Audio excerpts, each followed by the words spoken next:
My name is Dennis Collins. I'm the Horticultural Curator at Mount Auburn, and I've been here for just over 30 years.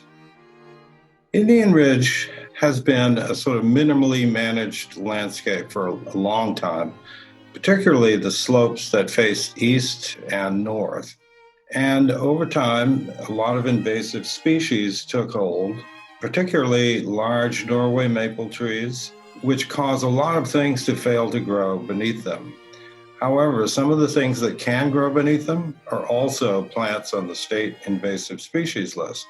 So we had a collection of very difficult plants to work with: barberry, honeysuckle, black swallowwort. It was kind of a who's who of state Massachusetts invasive species collection on that hill.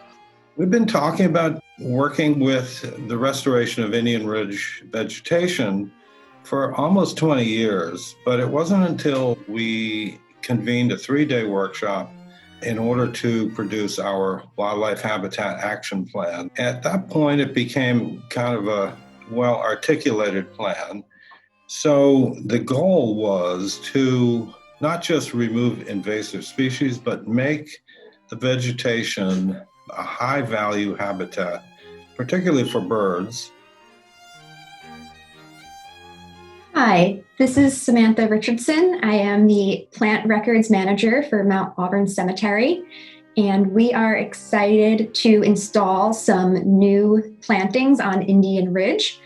We will be featuring purple flowering raspberry for the first time in our garden. It is the first of the brambles that we've deliberately planted, and it will add some nice color to our summer landscape. Possibly one of my favorites, which we have installed a few patches of.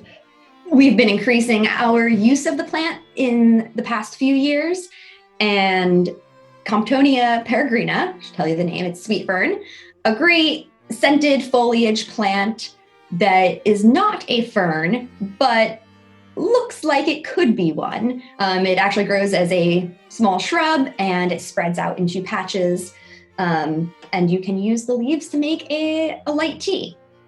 Overall, I think the project will increase the diversity of our native species, hopefully more than just our plant species. Hopefully this will attract more native insects and birds to the site.